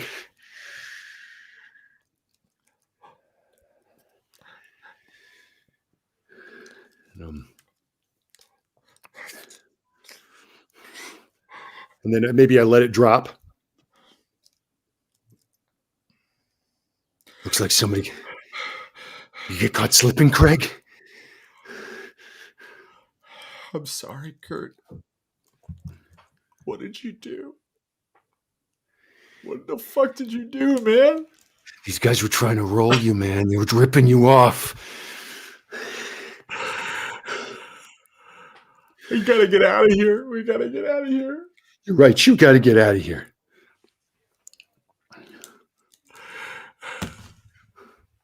Look. I stole the money. I just spent it on drugs. I can't go back. You can go back. Okay, you can go back. Listen to me, man. You can go back. Okay? Just get back there. They're going to be okay. They're going to forgive you. It's okay. Leadership role. Okay. And I'm down humanity. Don't I lose die for the frenzy feature plus the lack of humanity for stuff like that? Yeah, you're going to lose. I'm going to give you a -1 to the roll. So this and I want to charisma plus leadership? Sure, yeah. How many dice is that? It's usually 4, so now it's 3. It's going to be 2 actually, because look at the place. That's about right. I'm a fucking psycho. I just remember that he's wearing a suit with that ridiculous mask, and he's covered in blood. Oh, the mask is maybe. He's got that's ears. right. The mask. That's true. Hanging by a thread now. He's got the ears. Yeah. Oh god. So yeah, it's like full like demon. I'm just a demon. Like it's gonna be fine, man. It's gonna be fine. They're gonna forgive you. And it's like because that was a total failure. And I'm like kind of backing away, and I just like I'm calling. I'm like maybe, and I'm like, go home, go to the Haven. He runs from you. He runs down the stairs. He runs out the front of the building, and he runs down the street, possibly to the Tahoe. Who knows? He is gone. But your total failure means he's not going back to the Haven. Let's cut to All right. Jen Brown and Lucius Ali.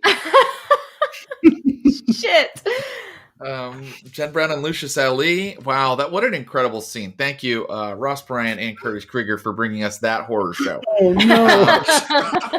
So now let's talk to Jen Brown and Lucius Ali. Are you guys working together to go investigate the location of Circe, or are you going on separate errands right now? I know, Jen, you said you wanted to keep looking into Circe's whereabouts. Yeah. Okay. Yeah. Yeah, and Lucius, what are you thinking? Yeah, no, I think I would. I'll take this opportunity to jump in with Jen if she wouldn't mind. Yeah. Great.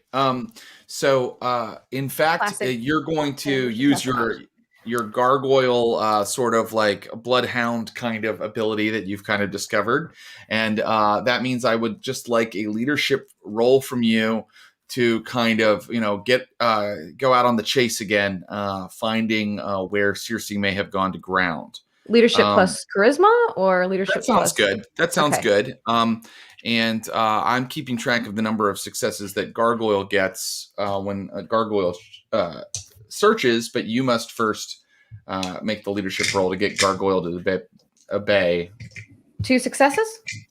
Okay, that's enough. And let's see how Gargoyle does. They and how are you guys traveling? It's probably not a good idea to travel on Gargoyle's back right now, since you don't have your saddle that you spoke of. I think I would use Clara to possibly look for a ride. Great. Go to the rider. Add it to the wiki. Oh yeah. Go ahead. Yeah, you Yeah. go to the rider. So Yeah. Clara, is like now, come on. And this is like Economy Village is in this part of Pittsburgh. It's on the outskirts where there's like a lot of antique shops and like stuff old people would like to kind of look at. It's a lovely Sunday walk. Sometimes they play little concerts here in the park, and so you find an old man kind of like getting into his car.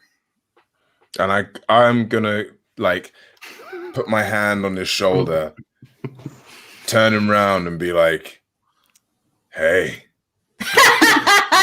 and then sort of use my mesmerize and awe to sort of be like, "I think you should really give me the keys to your car." So awe right away. It's like, that's for free. You can activate awe. He turns around like, and then he's like, hi. And then you're mesmerizing. So I think we don't need to roll to mesmerize this guy. He's cannon fodder for your mental abilities, but you do need to rouse for it, I believe. So Okay. Let's do that, because that would be important. Right. Yep. Okay. I get hungrier because 0 successes. So What hunger are you at right now? I think I'm at 4. Okay, that's very bad. So, Lucius Ali, you need to give me a willpower roll not to feed on this guy. He's like, first of all, show me your mesmerize. You'd say he needs to give you the keys to the car, right? Yeah. So I'm like, hey, I really think you should give me the keys to your car. You're just going to borrow it, right? Here you go. Nice young man like yourself. And I'm going to sort of, my hand from his shoulder moves up to his face and a finger goes into his mouth. And then I'm going to sort of look at him and then shake my head and be like, because I got 5 successes on the willpower roll. And I'm going to just take the keys and be like, have a good day. Sort of get in the clock. Okay. Lucius, you're really hungry, but I forgot, Lucius, you have the weird, that feeding restriction. You can only feed on vampires. Yeah. So I think that the willpower roll just stopped you from kind of frenzying it in frustration, but you did it. You managed it. So you now have a car, and you guys can like kind of follow as the shadowy form of gargoyle sort of scopes out, and you are in fact coincidentally in a similar area of Southside Flats. That's you knew that at some point Circe had crossed the river, and now you guys are rolling around in Southside Flats, and the gargoyle finally perches on top of a building that looks like it very likely could have Circe in it. There is a donut shop with some tables outside, and you see people that look like Circe but mortal kind of out there, panhandling. They're crust punks, gutter punks. Ratty leather jackets. They've got one of them's got an old dog that he takes around with them. They're heavily pierced and tatted up, and they're asking people for change. And the proprietor of the donut shop is out there yelling at them, clear out of here. I'm calling the cops. Do we see Circe? You do not see Circe, but these guys look so much like Circe that you could see what the gargoyle's going for. They didn't figure out where Circe is, but they found people that look like Circe, and that's the lead. That's what the gargoyle was capable of. Okay, can I look around for any? I mean, this might be a lot of the buildings. I want to try to look for a building that's boarded, a building that's been fitted for a vampire to exist in, where the sunlight can't get in. Give me an intelligence plus investigation roll. Okay. Would you relay that to me because I could probably help as well look? Yeah. Okay. Cool. If you're assisting Lucius Ali, that means that I'm going to go ahead and give Jen +2 dice on the roll, because I feel like more than one is possible for this assist. And also, Jen Brown, just very smart. That was a smart move. So thank you. How did you do? I'm going to beef it up even more. I got 5 successes. You find a building that could only be where these punks are hanging out, because you see some tags that were on the front of the donut shop or on the front of this building, and it is boarded up tight. This is a Taekwondo school, but it's been boarded up really tight. But the same tags that were kind of on the front of the donut shop and that one of the guys was wearing on a patch on his leather jacket are on the front of this. It's I don't know, an upside down anarchy symbol with chicken feet. And is there a back way to get into the building? Again, very smart. Jen Brown and Lucius come around to a back alley, and there is, in fact, a dumpster. It doesn't even have any trash bags in it because nobody's been using this building for a while. Interesting. And there is a back door. Okay. I try it. It opens, and the light from the city, just a little bit of blue light from the city kind of filters in. And let me see something. Are you sneaking or are you being open? I mean, we can try to sneak. I'm really bad at it. I could probably. I can sneak. I've got pretty decent stealth. Maybe what we could do is I could go in and just try to talk to her if she's in there, and then Lucius can hang back or something. Because I can't stealth. Fucking lootly not. Am I hanging back? Not hanging back, but being in the shadows. Oh, okay. Then, you know what I mean? Okay, I see what you mean. Okay, cool. Yeah. Because I can't stealth, so I feel like I'll have to come in and be like, Circe. So I'll use my stealth then to sort of find a good position where I'm gonna. So it almost looks like you're coming in alone. Yeah. Great. Let me have a stealth roll from you, Lucius. And then Clara can be lookout, maybe. Yeah, we can say Clara's there, and Clara will be lookout. I got 2 successes. 2 successes. Okay. Great. So, you move into the through the back room. The back room contains old sparring gloves and stuff, boxes of stuff that they sold here. Past the little office and into the main dojo area, which is just now a camp. And there's graffiti everywhere, empty liquor bottles all over the floor. One mat has been turned into a giant ashtray, and Circe is looking up from the hand of a young woman that she's just been kind of feeding on. The young woman is quite alert, has a similar garb, like she's wearing like dreads and like an old army jacket. And Circe looks up and is like wiping her mouth when you walk in, and she immediately, like you can see, like goes into like vampire predator mode, and it's like, get the fuck out of here. Circe, I just want to talk to you. You're thin blood, Jen. Don't make me rip you to pieces. I'll do it. I know you would, and I know you could. Who's with you? Who'd you bring? Who's with you? Would she lie? It's just me.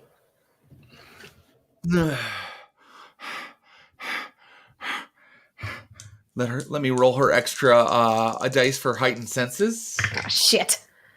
Oh, yep, that gives her 3 successes now, and she's like, it's just me in the room. Just me in the room. The doctor's here. And then I'm going to use my soaring leap to just pump onto her in that direction. Very good. Go. So does the soaring leap? I think it's free. It doesn't require a rouse, right? And So I think it's like with blood potence 3, it's like boost. yeah. Okay. Great. Suddenly this shape goes soaring past you, Jen Brown, and smashes into Circe and throws her back. Let's see something here.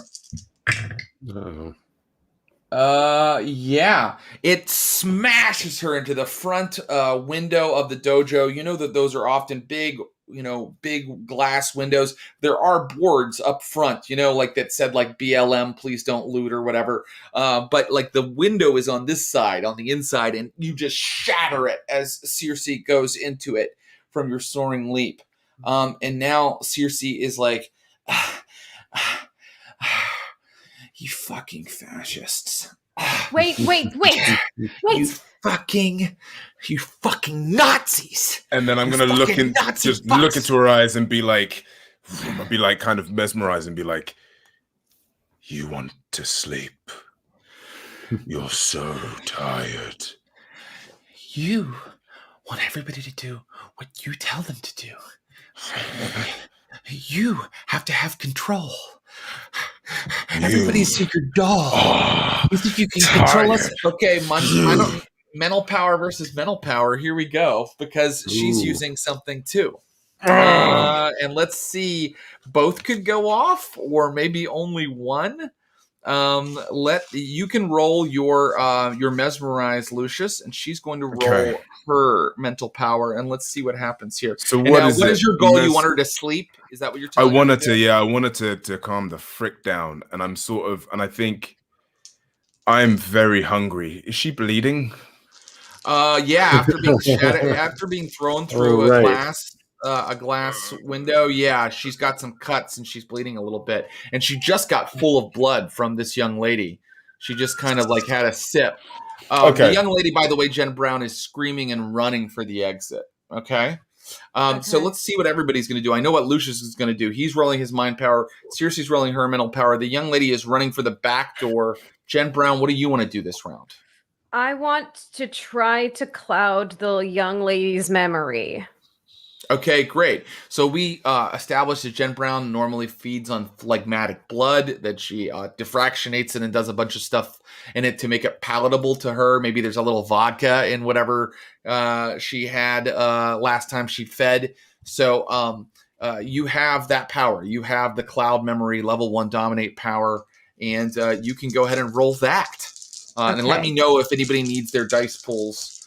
Here we go. Yeah. Ready? So I've also got unswayable mind, right? So I got 5 successes on the manipulation plus dominate. Yeah. But I've also got unswayable mind as well. That's right, unswayable mind. I mean, that's a big part of this, actually. So let me see. Your unswayable mind means let's now do our resistances. She'll resist you. I know how many successes she got. I know how she did, but I want you to roll your resistance to this. So she's using something called dementation on you. Okay. Well, that just made her hungrier. and you need to roll your composure plus intelligence. But let's figure out your unswayable mind means that you can add, I believe, your you're going to add your fortitude rating to this. Okay. So what do I roll? Composure plus intelligence, and then add your fortitude, which is 2. Is that right? I don't know. Let me double check. Here, I can check for you. Thanks. It's a new sheet, so I'm learning. Of course. Your fortitude's only 1. It's only 1 dot. So okay, so that is composure plus intelligence, and then cool. And then that cool. And that is 4 successes. 4 successes.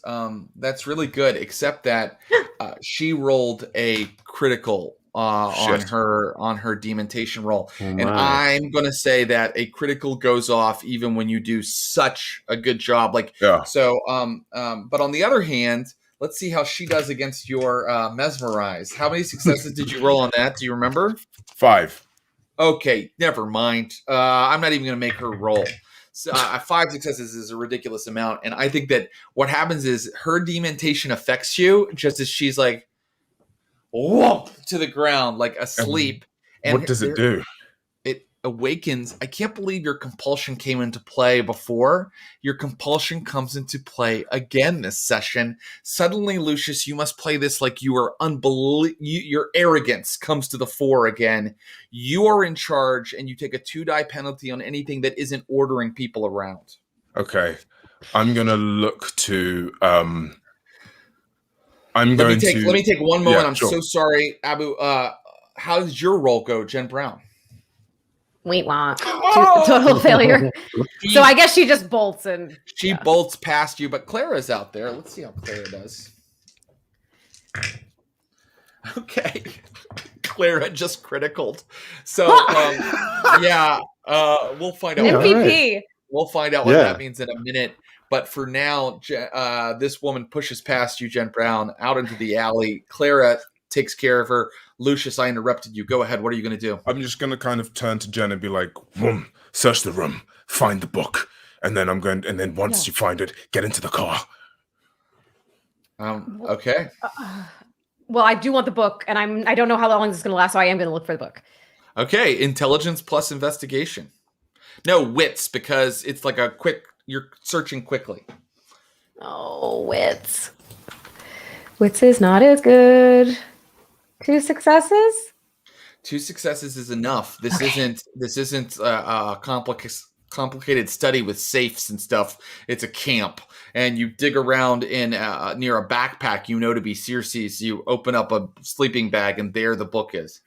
I pick it up and I cradle it, and I kind of look at Lucius and I go, "We're bringing her back, right?" Lucius, you're so hungry. All your decisions right now are correct. Like, anyone who disagrees with you should get on their knees and beg forgiveness. You are right. You've never been sure of that. This woman, this thing, put us in danger. She could have killed us all. I will not have this cretin back into our place. And I'm going to just look at her and just go to eat. Okay, great. So now Jen Brown has to decide what she wants to do, because Lucius, she is, you mesmerized her into kind of a stupor. You bend down, no need to roll for a bite. You sink your teeth in. Oh, and that's that sweet, sweet vampire vitae that you demand. What a refined palate you have. A normal mortal's not good enough for you. Lucius is feeding this round. Jen Brown, what are you doing? I know I can't overpower him, and there's no way I'm going to be able to compel him. So I'm going to try to just reason with him, which probably isn't going to work very well, but I'm going to try. I'm basically going to be like, don't kill her. Everything you just said, you could say about any one of us. And then I'm going to kind of look up and be like, oh, Jen Brown, the savior, the hero. I think you would be a fantastic leader in our new space, and just kind of go back into feeding. Is there anything in this book that I've read that could help me in this moment? Ooh, interesting. What a very interesting thing. Give me a wits, because you're doing this quickly. Plus, I'm afraid I know this isn't good for you. Occult roll, and if I don't you have can get any occult. so how much wits do you have? I only have 3, but I have 2 hunger right now. Is there any way I could do wits plus intelligence or something? Yeah, I'll allow it. But you need to give me 3 successes. Okay. Okay, 1 willpower roll coming up. No, I love it. 1 willpower roll coming up. 4 successes. That's amazing. So you find a passage in the book that was interesting to you the first time that you read it, which is this passage about how there were these rituals where they would all share blood together. Like groups of like 5 or 6 kindred would all like pour their blood into a bowl and like share blood together. And you think the only thing that you might be able to do to stop Lucius. Good. I don't want to say Abu does this. Lucius is doing this horrible thing. Is to perhaps offer him some of your own blood as well, and perhaps kind of like, you're all kind of sharing together, sharing the blood bond together. But basically, in the moment, it means distracting him with some of your own blood, right? I do it. I'm gonna I think I have the book in the backpack, and I just go and I like go up to him. And I'm gonna kind of like look up and just sort of smell the blood and be like, look at you and be like,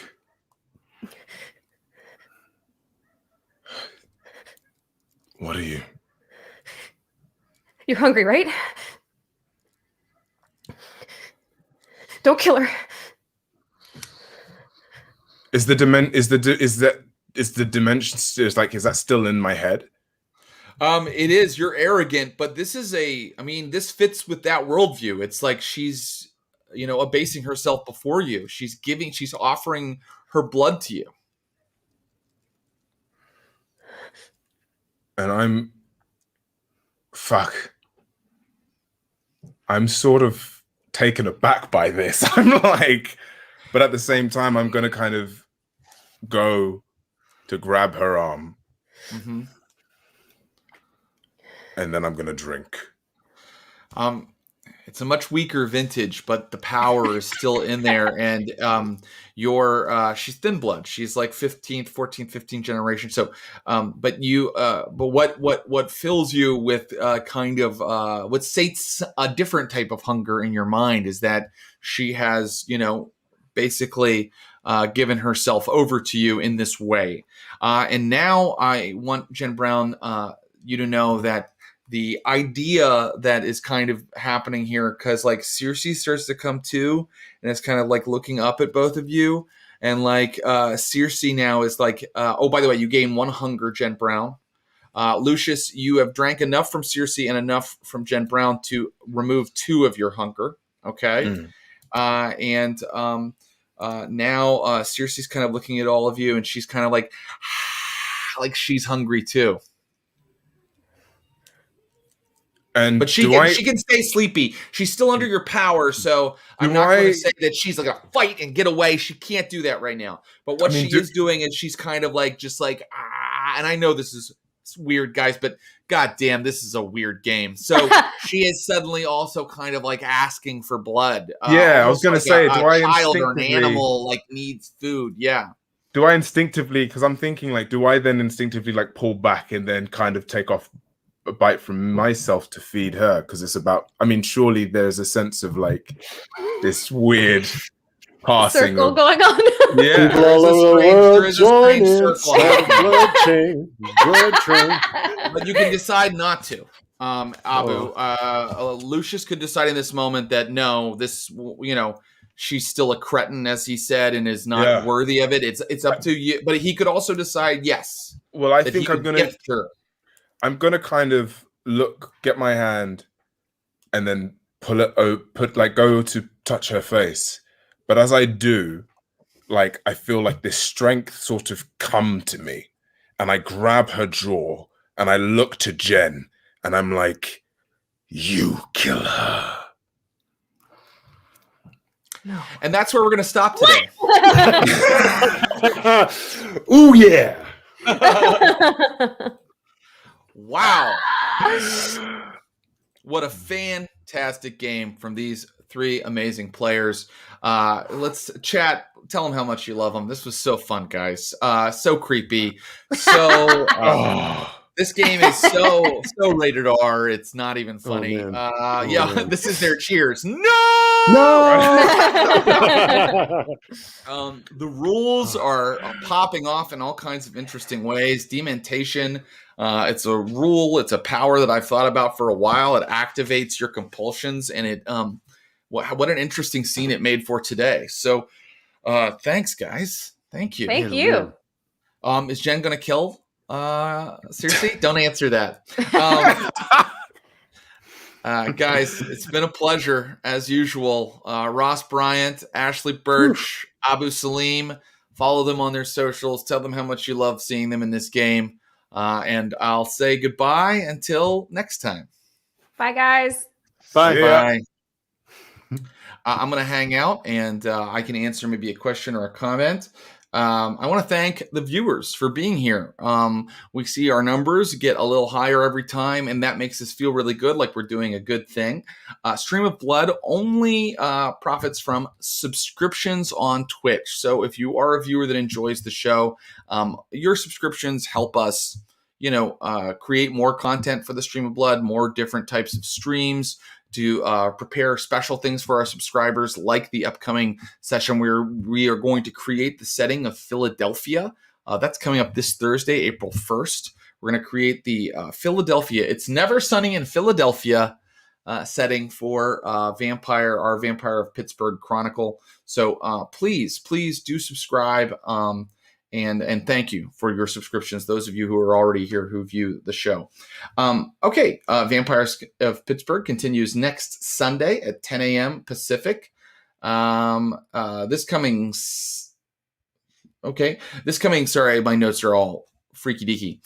This coming Thursday at 4 p.m., we have our Campaign Promises chat show on the Stereo app. That's where me and Secret Game Master Clinton Trucks, we get together. We talk about all things RPG, every aspect of them, and then we pitch each other our dream campaigns in a little game called Campaign Promises. So please be sure to tune in for that. You can download the Stereo app on any app store or what have you. This Tuesday, we're keeping it old school with more BX Dungeons and Dragons. We are playing Old School Essentials, a Dungeons and Dragons retro clone that completely recreates the 1981 Basic Expert Edition of Dungeons and Dragons. Swing by at 7 p.m. to watch the meteoric ascent of the unstoppable and unkillable Boopel von Borplesby. Am I getting that right? Boopel von Borplesby. That is Clint's character who has made it to level 2. I didn't think any of these characters would ever make it to level 2 because a lot of them have 1 hit point, but Clint's made his character to level 2. 7 p.m. Thursday, that's April 1st. That is when we are going to have our subscriber event where we ask you to help us design the setting of Philadelphia, Vampires of Philadelphia. Even if you are not a subscriber, you can tune into that. And I promise it will be entertaining. And you can also yell at our subscribers probably in the chat and be like, choose this, tell him this. And maybe they'll listen to you, although they are under no obligation to do so. But the subscribers will get to decide certain things about our setting and help me create NPCs and locations and all that fun stuff. Saturday, we play Blood and Blade, Stream of Blood's shared Game World series of Blades in the Dark. Last week, we had our second faction turn. Last night, we played with Troy and Joe O'Brien from the Glass Cannon and brought the Tin Whistles back to Duskfall. This coming Saturday, it is going to be another session with the Kino Hora. Our Better Than Heroes crew will be back for more revolution and magic. A group of shadows bent on stealing back the artifacts of their homeland. That is 6 p.m. this coming Saturday. Stream of Blood's also a podcast. Please subscribe, rate, and review it. Let people know we're here. The podcast will help you catch up on old episodes of Vampires of Pittsburgh. So check that out. Blades in the Dark. Wait, this is old. This game is published by Modiphius. It's by people like Jason Carl, who's amazing, Ken Hite, and a bunch of other folks like that. And our original music for this series is by Axel Cases Taylor. The absolute best way to support the work here is to subscribe. I went over that already. We're on Instagram, Twitter. We're on Reddit. We are on Facebook, if you can believe that. And we are on Discord. That's the best place to get in touch with us, on our server of Blood, where you can talk to us and ask us questions. Any chance we'll see Josephine playing here again? Yes, and soon. I can tell you that. Clinton Truck, should we reveal where they'll see her? Why not? Sounds good to me. It's coming up. So just because of schedules, we really love the two players who helped us for the first session of the Weird Sisters Blades in the Dark game, Nicole Amy and Jessica Michelle. And they will be back on our channel as soon as we can. But as we see with all of our Blades in the Dark crews, there's maybe sometimes more members than we originally realized. So the Weird Sisters are a group of lady assassins who will soon be joined by Josephine McAdam. So really happy to announce that she'll be joining us for that, because I really love playing with Josephine. She brings so much creativity and character to the characters she plays. So really psyched to have her once a month for our Weird Sister crew. Okay. Great. Jared, how would you role play a nice high humanity Zemitzi? I say Zemitzi. Some people don't like that pronunciation. How would I play a role play on? I think I did. There was a character already in the game who was Zemitzi. And was he high humanity? For someone his age, yeah, he was. I think even a high humanity Demetzi is probably still a little creepy. Okay, I want to thank Clinton Trucks and Brian Baldinger, my producers and partners. I want to thank Megan Arch, our social media manager. I want to thank Matt Moynihan, our YouTube content producer. Thank you to Garrett Ross for our logo, and thank you to Andrew Orvidal for our opening animation. And thank you guys, the viewers, for making this so much fun and for helping me out with the rules sometimes. That was helpful tonight. I love you guys. Get pink. See you later.